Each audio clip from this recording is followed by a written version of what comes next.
right to it. Week 14 tonight, a showdown in the NFC between the Cowboys and the Lions in Detroit. Dallas has obviously won 3 straight. Meanwhile, the Lions have lost 3 out of their last 5. Both teams trying to improve their position in the playoff picture. Speaking of, the Cowboys currently have an 18% chance to make the postseason. And with a loss, the number would drop to 8%, according to ESPN Analytics. With a win, that number jumps to 34%. The Lions currently have a 43% chance to make the postseason. With a win, that number increases to 56%. With a loss, it drops to 21%. It just feels like a must-win for both teams. There's a little percentage there you could play with. But would your perception change more on the Cowboys or the Lions with a win tonight? Mina, why don't you go first? It's the Cowboys for me. Don't have questions about this offense. I think we all know what they're capable of and how high the ceiling is. The defense is what I want to see perform tonight. For me to really take this team seriously, not just as a playoff team, but as a potential Super Bowl contender in a wide-open NFL. The defense looks vastly improved with Quinnen Williams. We've seen them get interior pressure. They've been better against the run. Since Quinnen Williams has joined the team, they're holding teams to under 4 yards per carry. That's great.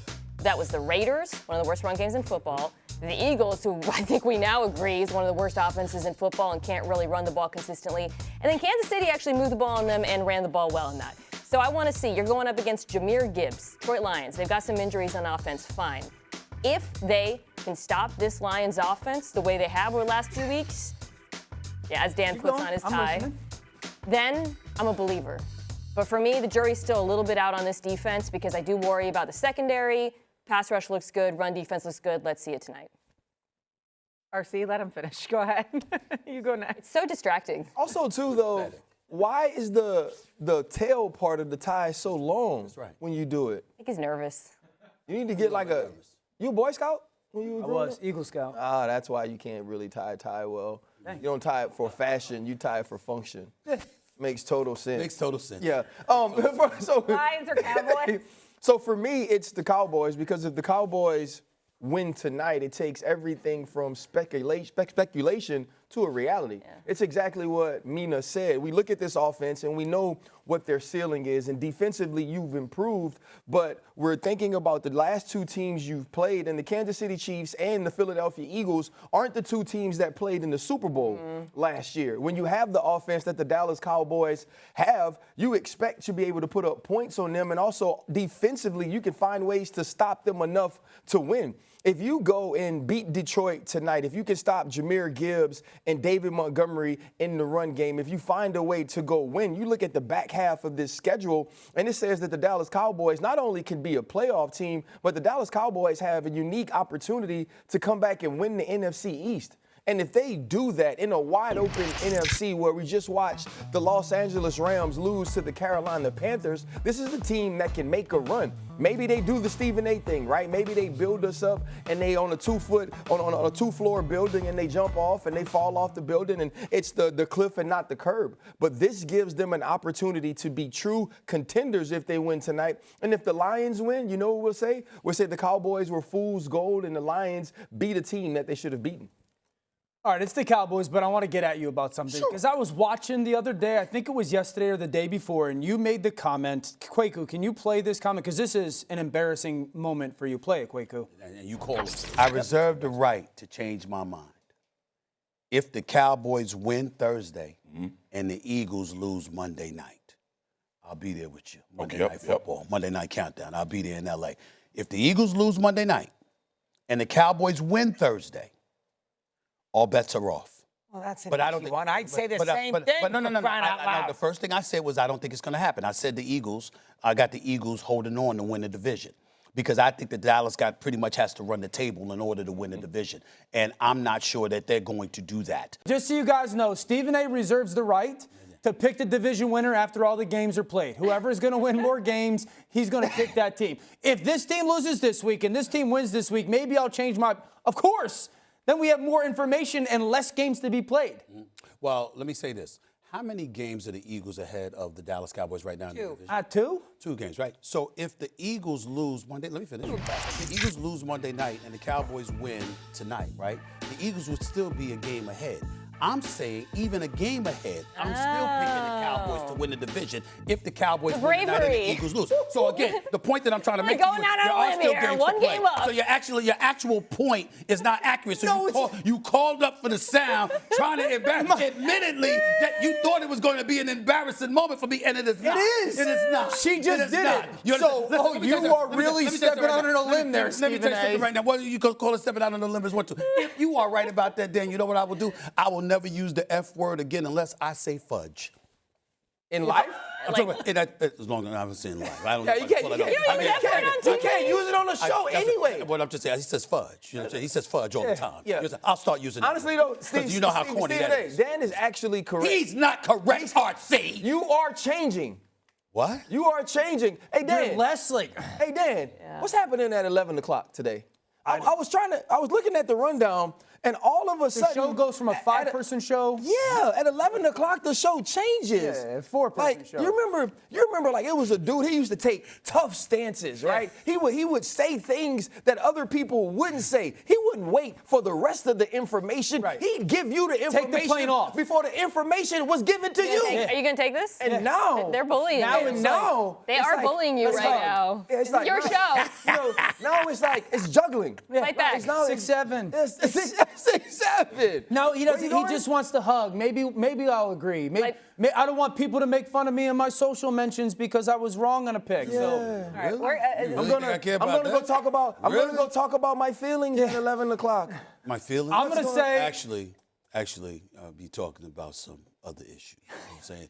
And you now approve that message? an MVP becomes very real for Dak Prescott. Are you saying Dallas? If tonight? Dallas wins. Yes. Yeah. Did I say Detroit? I meant. Okay. I meant Dallas. See, embarrassing. But I meant Dallas. I would have Dak as probably third in the MVP right now, behind Drake May at 1 and Stafford 2. But I think if Dak goes on the road tonight, if they win, it'll be because the pass game, and he lights Detroit's defense up. It would be that 3-game stretch of, wow, you beat Philadelphia with a massive comeback. You have the ball late against Kansas City and get it done, and then you go on the road versus a very good football team in Detroit. Then this conversation of Dak Prescott really becomes a, almost lateral 1, 2, 3 of Drake, Stafford, and Dak as an MVP candidate. So absolutely, the division, the playoffs become real, and so does MVP. to me, it's the Lions, for me personally, because the fact is that we didn't expect much from the Cowboys this year anyway, the minute Micah Parsons was traded. Now, they defied those odds, particularly since they acquired Quinnen Williams, obviously, and he's changed a lot of things for their defense and Overshown being back in the lineup. We got that part. But the offense was expected to be prolific. The defense was expected to be trash. They've surprised us by not being that. Now they're in the mix because we've seen them beat the Super Bowl participants in back-to-back games in a 4-day span. We got that part. Are we forgetting what our expectations were for the Detroit Lions, who won the division, who was in the conference championship game a couple of years ago? We saw Dan Campbell get too aggressive, going for it on fourth down. Saw that a couple of years ago. Last year, you're battling for the division crown. Minnesota comes in there 14-2, and you skate them, and then obviously you get to the playoffs, but you wet the bed against the Commanders primarily due to injuries because you had about 13 dudes on IR. We heard all of this. We come into this season. Gibbs is still there. Montgomery is still there. Amon-Ra St. Brown is still there. Jameson Williams is there. Laporte is out because of obviously his back surgery and all of that stuff. But you're looking at them and you're saying, what's up? What is going on with the Lions? You're getting the impression you've missed your window of opportunity because Green Bay is not going away in the years to come. Seattle's not going away. LA's not going away. Philadelphia somehow, some way, even if they're sliding, somehow you get the impression they'll resurrect themselves next season. That kind of thing. So what is Dallas going to look like next year when you got a full season, when you got Williams and Overshown and the boys, and you're looking at the Detroit Lions and you're saying to yourself, this is your opportunity. You're on the outside looking in. You don't win tonight. You're already on the outside looking in. You lose tonight. That really, really endangers your So tonight, but tonight changes your view of the Detroit Lions if they win. I'm saying to you, if they win tonight, They're at least in the playoff hunt. They're in the mix, and they still got a chance. It's over if they don't. Gotcha. It's over if they don't. For either team, it feels like it's over. Yeah, but with Dallas, we really didn't expect it because you were in too much of a hole to begin with before the trading deadline moves. With the Detroit Lions, this wasn't supposed to happen. You weren't supposed to be on the outside looking in with 7 teams ahead of you record-wise. We didn't expect that. And the window of opportunity, we were talking about Dan Campbell, how he resurrected this franchise, how he changed the culture, et cetera, et cetera. Now you're looking at them, you're saying, what is up? This could be it for them. But if the Dallas Cowboys win tonight, Brian Schottenheimer also is in the Coach of the Year conversation. I agree with that. Right? You look at what Kyle Shanahan is doing in San Francisco, what Mike Vrabel's done in New England, and I think for Brian Schottenheimer, this is a coach where Jerry Jones sat next to him and is like, I'm taking a risk. Nobody wants this guy to be their head coach. I'm choosing him. And there's been no coach that's had to handle some of the things that's happened on the field, but also off the field in the way that Brian Schottenheimer has done that, in the way that he has led this team. And also when you go schematically to the X's and O's of what this offense is, he's shown you that last year, even though he was the offensive coordinator in title, that was Mike McCarthy. And he's moved forward and made George Pickens at times the #1 target or the priority over CeeDee Lamb when the schematics and when the scheme of the defense called for it. And so for me, when I look at Brian Schottenheimer, if they win tonight, we have to have a different conversation about Dak, as Dan said, but also him as well. Okay, so the perception would change. It sounds like more for Dallas. For you, it would be the Lions. Dan Campbell is at home tonight. The Lions are at home. Dan Campbell has not lost consecutive games since 2022. They're very good following a loss. By the way, 0 for 7 on 4th downs over the last 2 games, Dan Campbell. Dan Campbell, yeah. 4th down not been his thing lately, so we'll see what happens maybe tonight at home against the Cowboys. It's a must-win game for both. Let's do picks, though. Not perception, picks. Who you like tonight, Mina? For me, it's Dallas because of all the injuries in Detroit, and I just worry about that offensive line, watching them over the last few weeks. I do think they're going to be able to run the ball on Dallas. I think they're going to challenge them. I think Gibbs has a big night. I hope, by the way, Dan Campbell does go for it on 4th down. Haters be damned because he's going to have to in this game.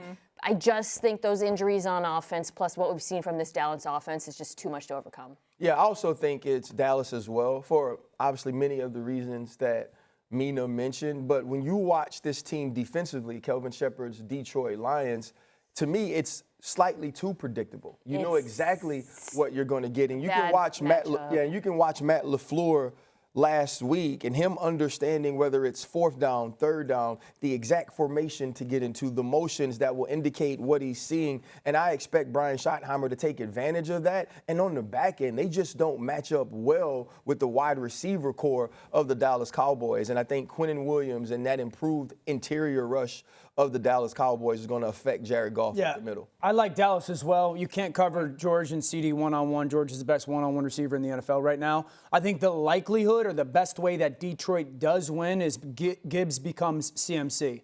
It is a 30 to 35 touch game for Jahmyr Gibbs, and he has, I honestly would say 250 or so yards of all-purpose offense. That's the best way for Detroit to win. He can do that too, though. Yeah, he can do that, but I think it's the only way they can win tonight. I got to go with the Cowboys for all the reasons y'all mentioned. I think it's the only way. Got a sweep. Clean. I think I'm going to switch. Wow. It's too late.